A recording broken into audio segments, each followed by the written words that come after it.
Hey, welcome to Chaotic Evil Games. I'm Luke. Thanks for coming by and hanging out for a little bit today. I'm going to do an unboxing of the brand new Warhammer tabletop game. It's a standalone game called Fireteam. I saw a little bit of chatter about it online, and everyone says it kind of plays like the brand new Kill Team, and I wanted to experience that again. I played Kill Team 2 or 3 years ago.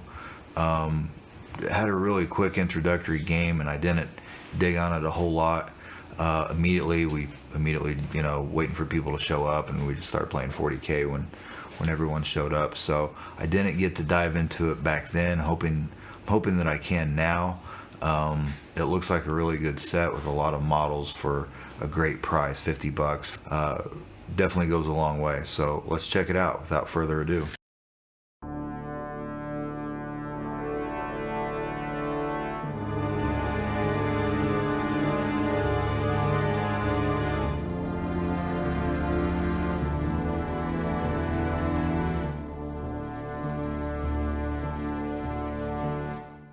Alright, so here is the Fireteam Box Set. I was waiting for this to come in stock at Barnes & Noble because it is a Barnes & Noble exclusive. I think it's only available in the US. I'm not 100% sure, but this is a really awesome introduction to 40k, Kill Team, the entire pantheon or history, what have you. And it was $50 here at Barnes & Noble. You get, I think it's 20, 5 Primaris Assault Intercessors, 10 Necron Warriors, 3 Necron Canoptic Scarab Swarms. So that's 18 miniatures for $50, and plus a standalone game that is expandable with extra model kits. So the first thing I noticed when I got it is that the lid doesn't cover the entirety of the box right here. So the lid doesn't close all the way. I don't know if the copy I got it feels really full. So I don't think it's the copy that I got. I don't think it got damaged in shipping, but I'm just going to tear it open, do a quick overview. Not going to really do a deep dive into the rules. From what I understand, it is a streamlined version of the new Kill Team, and I was I was interested in that because when I played Kill Team about 3 years ago, I played a quick introductory type of game with a friend of mine. We played a really quick rushed game because we were waiting on people to show up for Dungeons and Dragons at night or whatever. So I don't even think we got to finish the game. So I wasn't completely blown away, but this, I did watch a quick how to play video, and it seemed really straightforward. So apparently all the rules and stuff, a lot of the language and the terms are going to be easily transferred into Kill Team. So these are really nice. I can tell already without tearing off the cellophane that these counters are really nice. There's not a ton of them. Sometimes with games you just get hundreds and hundreds and hundreds of counters, and they all mean something different. This is pretty manageable. These are wound tokens, turn markers, helps you keep track of the rounds. Stuff you would probably use just in 40k. You would just use a dice or something to keep track of your wounds, but your models in this game don't just have 1 wound or 2 wounds. Excuse me, they have, I think, 15 or 16, like a Space Marine I think has 16 wounds. So before I get into the rule book, I will tear this guy open. And this is the first time I've seen it. I didn't buy another copy and then go through it first. The rules are available for free as a free download. I think it's on Warhammer Community. I'll leave a link in the description. But I did read through about half the rule book. I've had a pretty crazy week, so I haven't got a full grasp of the rules, but they're really straightforward. It's nothing that is really that daunting. I'm sure once you sit down to play, it'll make perfect sense. So you have a double-sided hex board, really nice. It's high quality. There's 12 missions, and you set up the board. Different for each mission. and the different hexes have different meanings. Like this, I think, is a blocked hex because it's got the dotted lines. The red hexes, either you cannot enter at all. These block line of sight. These you can't enter. Something like that. And each mission card has a different setup for how you deployment, rather, how you deploy your troops. And instead of calling them troops in this game, they're called operatives, which I believe is also a term from Kill Team. So here's the rule book, and it looks like a catalog. Games Workshop. Let me dig all this stuff out. I think it's nice and wrapped in here. This tray is really cool because, oh, there's the plastic. So the tray, you can put your cards back in and obviously not lose them. Here is the plastic crack. This is the Necron sprue. You can see the scarabs down here, and you've got the gauze reapers and the gauze flayers right here. So get this out of the way of the background. So here's the scarabs. These are push fit models, so you don't have to get out the glue and stink up the house if you don't want. Here's the gauze reapers, gauze flayers, and I don't think there's a whole lot of build options on here. They're just standard troops. So those look good. Those are going to be fun to paint and put together. Here are the Intercessor Assault Squad, chain swords, and bolt pistols. Again, not, no customization options, I don't think. There's 1, 2, 3. I think that's on the belt. 4, 5, 6, 7. Well, there's 7 heads that I just counted, so there might be a couple customization options there, but I'll know more when I put them together. So maybe I'll make another video for that. Maybe I won't. You get a bunch of dice. I think there's 14 dice. There's all the bases that you need. So you can just push them down into the base. Again, you don't even have to glue. And then this tray, the second tray, is meant to store the models in. How about that? See, there's where the bases fit in. And then you've got a place over here for your counters. And the models all fit in right here. So only Games Workshop would make more trays like this. This seems pretty affordable. It's not, I want to drop it off the side of a building, but it's definitely affordable. I could fill about 50 of those up myself. So I'm going to set these back in here. I think they're in here just like that. And I'm going to get out a knife. I'm going to pause the video, get out a knife, and open up some of these mission cards and what have you. Okay, I was able to get all the shrink wrap removed here thanks to my trusty combat knife.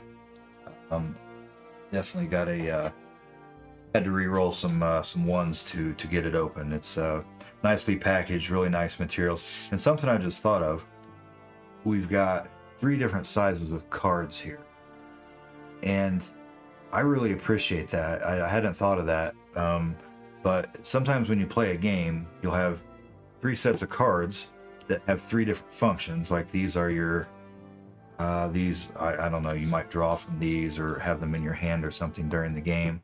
These are reference cards for your squads, and here you have a turn counter and basically like data sheets for your units. But they're all different sizes, so you don't have to set up the game by sorting through a deck of cards that's this thick and making piles, making 3 different piles. Everything is its own size, so you can't mix them up. You can't get them confused. I'll sit down to play Boss Monster, and I've got 1,000 cards, and they're all the same size, but there's like 4 different piles or whatever you're supposed to pull from. So just a little observation. I think that was a smart design. I don't know if it was intentional, but here's the cool catalog. It's definitely like an introductory to the world of Warhammer. It says it right on the front.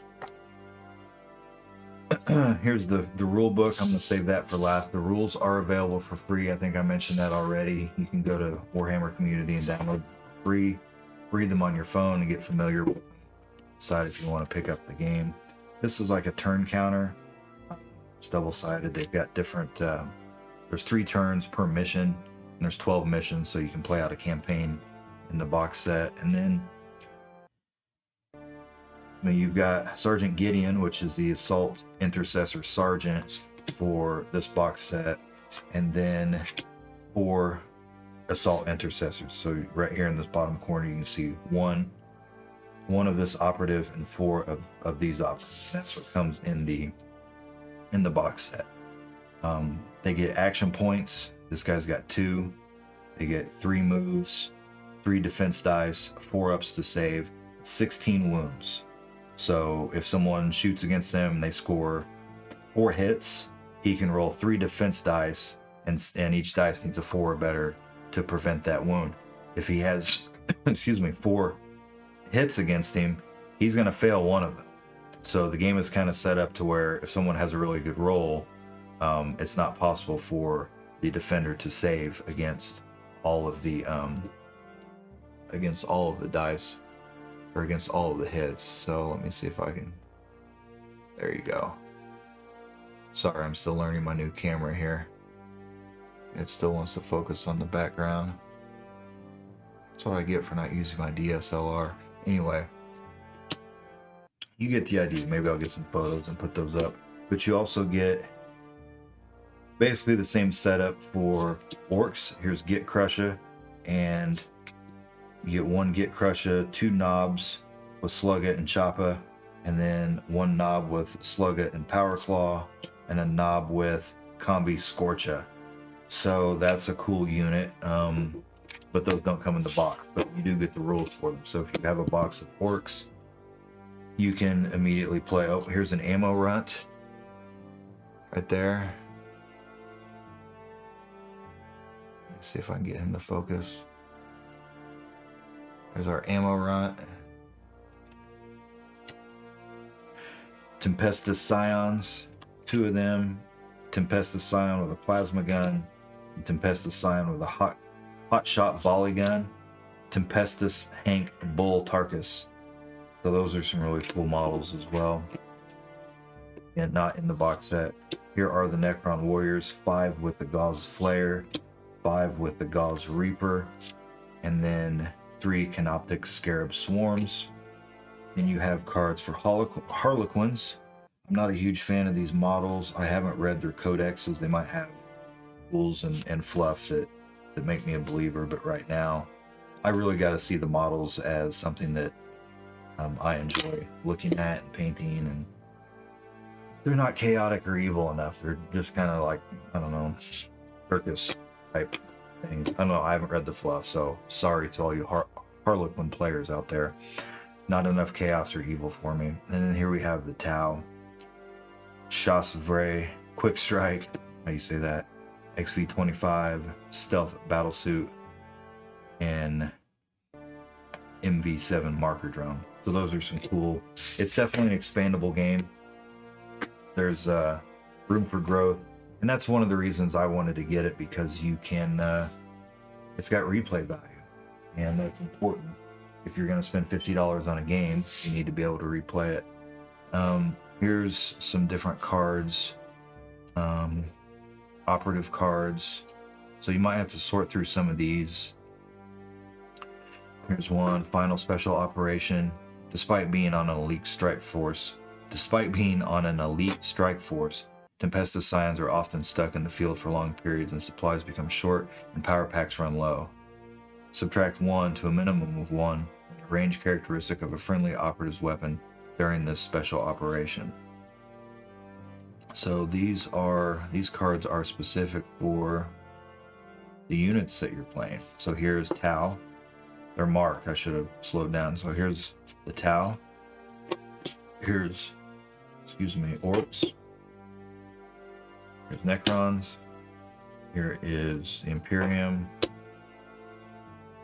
And these guys here, who are these? This is Harlequins.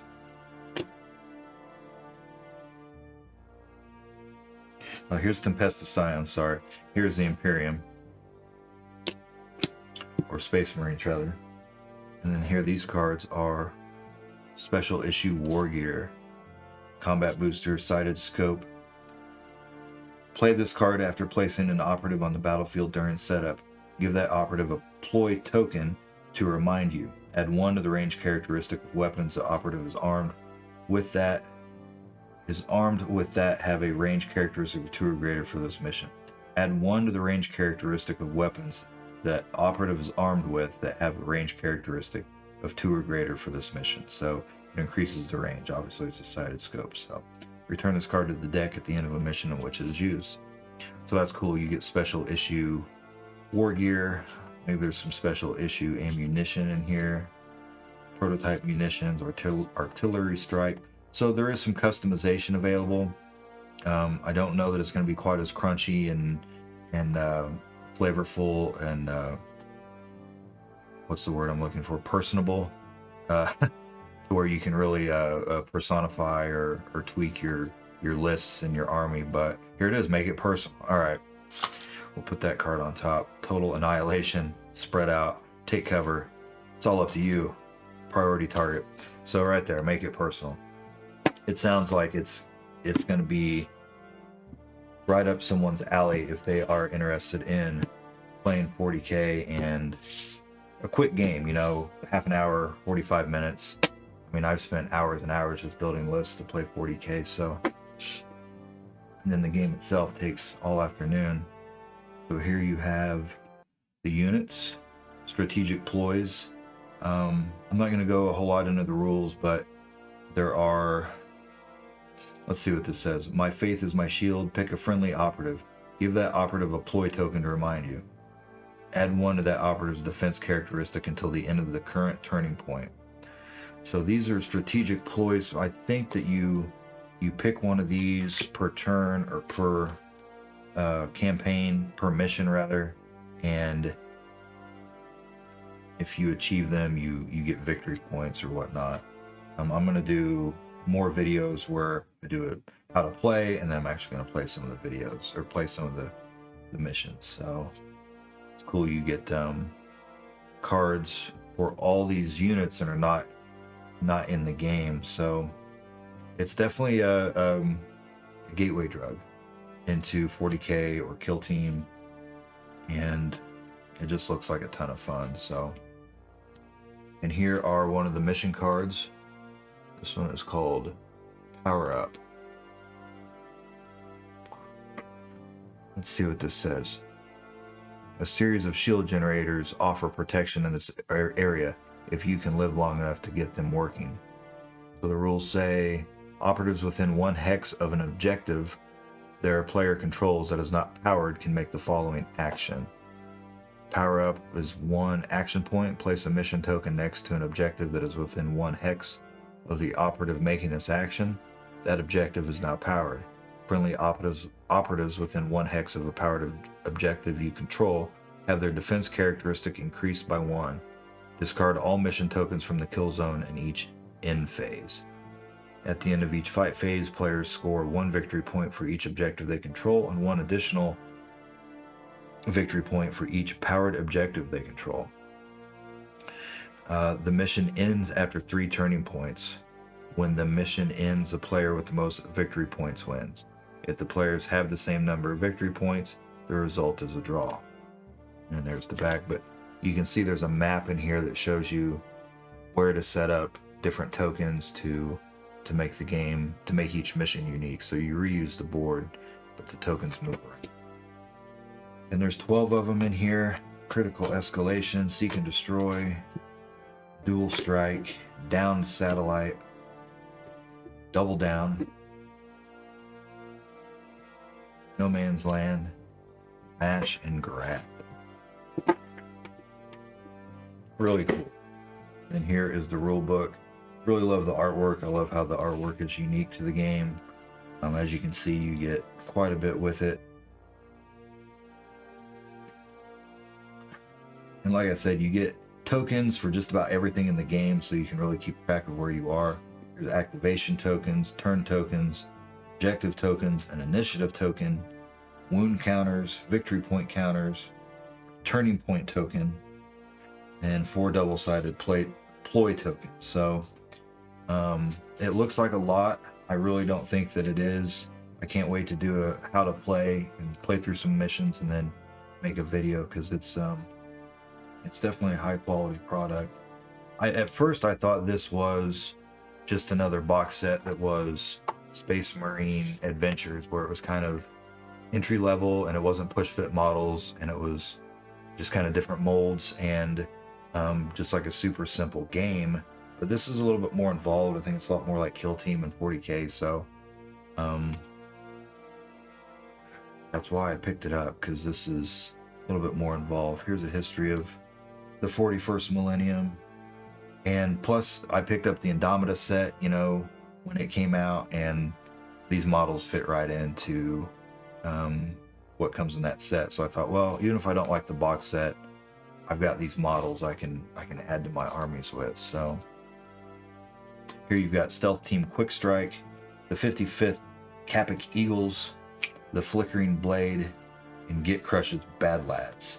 So these are just really cool models, regardless of the fact that they don't come in the box set for Fireteam. Definitely a gateway drug. And here's your assembly instructions. Let's look and see if there's optional heads. I'm not seeing it. Usually it jumps out at me, but I'm not seeing it. I'll get some put together and let you know. But that's it. I just wanted to do a quick video unboxing. That was my first time, you know, seeing it. Like I said, this is not a paid promotion. I went to Barnes & Noble and laid my money down, and Games Workshop did not sponsor this video in any way. So here's a cool reference sheet on the back. So I'm going to box everything back up, and while I'm doing that, I'm going to thank you for watching and ask you to hit the subscribe button, hit the like button, ring the bell so you don't miss my next video, and I hope that you enjoyed it. I know it wasn't a very deep dive. Hopefully in the near future I can get some more videos made of actually playing all these games. So thanks again for tuning in. See you soon.